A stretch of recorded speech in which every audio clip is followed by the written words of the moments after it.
Goku और बाकी के लोगों ने गोमा की आर्मी को पूरी तरह से हरा दिया था, जिसके चलते वेजिटा बाकी के लोगों से पूछने लगता है कि क्या हमें सबसे पहले डंडे को बचाना चाहिए या फिर दूसरे टामागामी से लड़ाई करनी चाहिए। जिसके चलते पिक्कोलो वेजिटा से कहने लगता है कि सबसे पहले हम लोगों को डंडे को ही बचाना चाहिए, और सुप्रीम काई भी वेजिटा से कहने लगते हैं कि हम यहाँ पर डीमन वर्ल्ड के अंदर डंडे को ही बचाने के लिए आए थे और इसीलिए हमारी पहली प्रायोरिटी डंडे को बचाना है। जिसके चलते सुप्रीम काई कहने लगते हैं कि हम लोगों को जल्द से जल्द डंडे को बचाना चाहिए। सीन शिफ्ट होता है और हमें गोमा के कैसल के अंदर डंडे दिखाया जाता है जो कि सो रहा था, और अचानक से उस जगह पर डेगाजू आ जाता है जो कि डंडे को गोद में ले लेता है, और डेगाजू के पास जाने के साथ ही डंडे रोने लगता है, और डेगाजू अब डंडे के साथ सचमुच में कुछ गलती करने वाला है। जिसके चलते गोकू और बाकी के लोग गोमा के कैसल के सामने आ चुके थे और उस जगह पर उन्हें एक काफी बड़ा सा दरवाजा दिखाई देता है। अब वेजिटा उस दरवाजे को तोड़ने जा ही रहा होता है, लेकिन तभी वहाँ पर गोमा की स्पेशल फोर्स आ जाती है, और गोमा की स्पेशल फोर्स को देखने के साथ ही ये सभी लोग हैरान रह जाते हैं। लेकिन वेजिटा को जरा भी फर्क नहीं पड़ रहा था,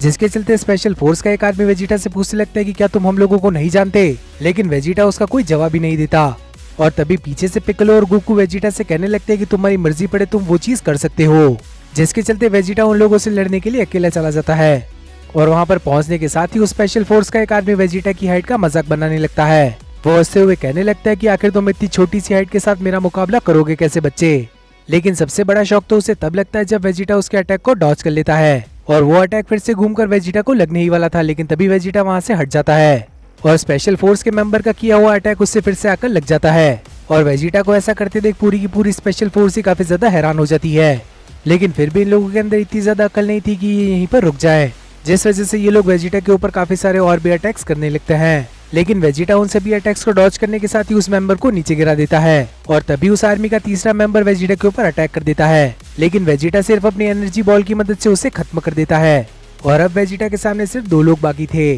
और वो दोनों भी वेजिटा की ताकत को देखने के साथ ही काफी ज्यादा हैरान थे। वो दोनों समझ चुके थे कि वेजिटा कोई आम बच्चा नहीं है, और डेगाजो ने इन लोगों को वेजिटा के बारे में सच्चाई ही बताई थी,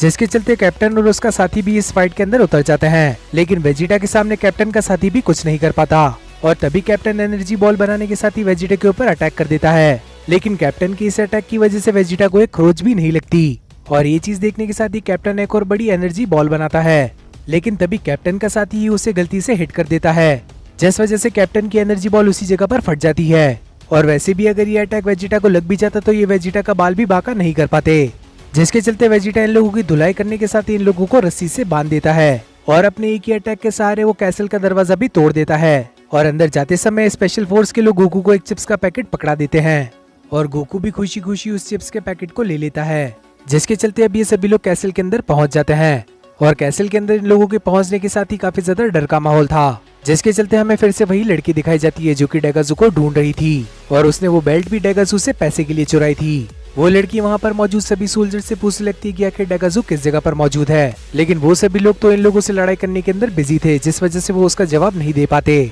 और वो लड़की फैसला कर लेती है कि वो खुद ही डेगाजू को ढूंढ लेगी, जिसके चलते गोकू वेजिटा पिक्कोलो और सुप्रीम काई उस कैसल के गेट के अंदर जाने लगते हैं, और बाकी के सभी लोग बाहर रहकर उन लोगों का इंतजार करने लगते हैं, क्योंकि अंदर जाने के साथ भी वो इन लोगों की मदद नहीं कर पाएंगे। लेकिन फिर भी पेंजी का बाहर रहने का मन नहीं था, जिस वजह से वो सभी लोगों से बचते हुए कैसल के अंदर पहुंच जाती है, लेकिन ग्लोरियो उसे ऐसा करते हुए देख लेता है। सीन शिफ्ट होता है, हम लोगों को फिर से डेगाजू दिखाया जाता है जिसने डंडे को शांत कर लिया था, और वो डंडे को एक मिस्टीरियस से रास्ते से लेकर जा रहा था। और दूसरी तरफ गोकू को भी डंडे की एनर्जी सेंस होने लगती है, जिस वजह से गोकू बताने लगता है कि डंडे आसपास ही कहीं पर मौजूद है, और ये लोग उसे उस बुलबुलैया के अंदर ढूंढने लगते हैं। और पेंजी भी अब इन लोगों तक पहुंच चुकी थी, जिसके चलते हमें डेगाजू दिखाया जाता है जो कि अपने शिप को शुरू कर देता है, लेकिन तभी उसे रोकने के लिए उस जगह पर पीछे से गोकू आ जाता है, और गोकू को अपने पीछे देखने के साथ ही डेगाजू कहने लगता है कि मुझे लगा नहीं था कि तुम इस जगह पर पहुंच जाओगे, लेकिन फिर भी डंडे उसी के पास था, जिस वजह से वो कहने लगता है कि तुम्हारा साथी अभी भी मेरे पास ही है, और अगर तुमने मुझे नुकसान पहुंचाने की कोशिश करी तो मैं तुम्हारे दोस्त को खत्म कर दूंगा।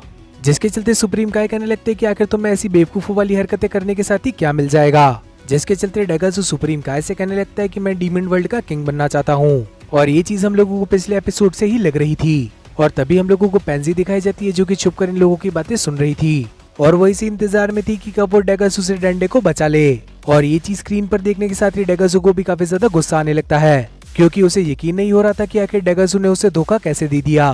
और दूसरी तरफ पेंजी उसके ऊपर अटैक कर देती है, लेकिन पेंजी के उस अटैक का कोई फायदा नहीं होता, क्योंकि डेगाजू ने पहले से ही उसका अटैक प्रेडिक्ट कर लिया था। जिसके चलते डेगासू पेंसी को धमकी देने लगता है कि अगर उसने ऐसी हरकत फिर से करी तो वो डंडे को जान से मार देगा। और तभी ग्लोरियो पप्लुइलियन की हेड डेगासू की तरफ दे मारता है, जो कि उसे लग जाती है और उसके इम्पैक्ट की वजह से डंडे नीचे गिरने ही वाला था, लेकिन पेंजी उसे बचा लेती है। और तभी पिccolo डेगासू को एक चॉप मार देता है, जिस वजह से वो बेहोश होकर नीचे गिर जाता है। और दूसरी तरफ उस पप्लुइलियन को अपनी हेड के लिए काफी ज्यादा बुरा लग रहा था और गोमा भी डेगासू को हारते देख काफी ज्यादा खुश होने लगता है। लेकिन तभी उसे याद आता है कि ये सभी लोग भी उसी के दुश्मन हैं। और तभी वो लड़की डेगासू को ढूंढते हुए गोमा के पास आ जाती है। वो गोमा से पूछने लगती है कि आखिर डेगासू किस जगह पर मौजूद है, क्योंकि इस बेल्ट के बदले उन्होंने मुझे काफी ज्यादा पैसे देने का वादा किया था। और अपने सामने इवल थर्ड आई को देखने के साथ ही गोमा की आंखें फटी की फटी रह जाती है। वो लड़की गोमा से कहने लगती है कि इस चीज के बदले मुझे अपनी हेड गंवानी पड़ी और वो हेड मुझे मेरे एक्स ने गिफ्ट करी थी। और गोमा उससे कहने लगता है कि इस चीज के बदले तुम्हें जो कुछ भी चाहिए तुम ले सकती हो,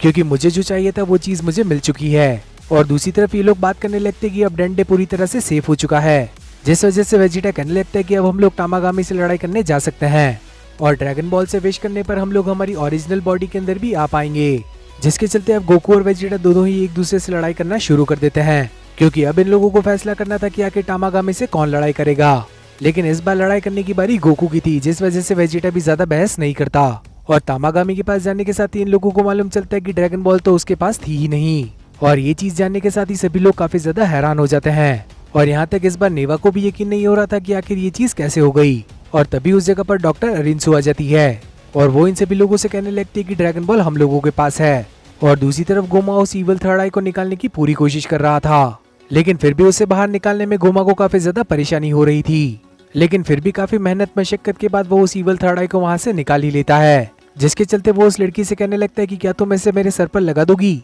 लेकिन वो लड़की इवल थर्ड आई को देखकर कहने लगती है कि मैं इस गंदी सी चीज को हाथ नहीं लगाने वाली, जिसके चलते गोमा उसे और भी ज्यादा पैसों का लालच देने लगता है। और फाइनली वो लड़की गोमा के सर पर इवल थर्ड आई को लगाने के लिए मान जाती है। और फाइनली वो लड़की गोमा के सर पर इवल थर्ड आई को लगा देती है और उसके सर पर लग जाने के साथ ही गोमा के शरीर के अंदर काफी सारे चेंजेस शुरू हो गए थे। गोमा अचानक से काफी ज्यादा मस्कुलर हो गया था, साथ ही उसकी हाइट भी काफी ज्यादा बढ़ चुकी थी और गोमा पूरी तरह से जीरन का भाई लग रहा था। और इतनी खतरनाक ट्रांसफॉर्मेशन देखने के साथ ही वो लड़की वहाँ से भाग जाती है और गोमा की इवल स्माइल के साथ ही ये एपिसोड यहीं पर खत्म हो जाता है। तो आखिर आप लोगों को ये एपिसोड कैसा लगा, ये कमेंट सेक्शन के अंदर बताना मत भूलना। साथ ही इस वीडियो को लाइक करने के साथ ही चैनल को भी सब्सक्राइब कर लेना और आखिर में नोटिफिकेशन बेल को ऑन करना मत भूलना, ताकि फ्यूचर में आने वाली वीडियोस की नोटिफिकेशन आप लोगों से मिस ना हो। तो अब मिलते हैं इसी टाइप के और किसी अमेजिंग वीडियो के अंदर, तब तक के लिए बाय एवरीवन।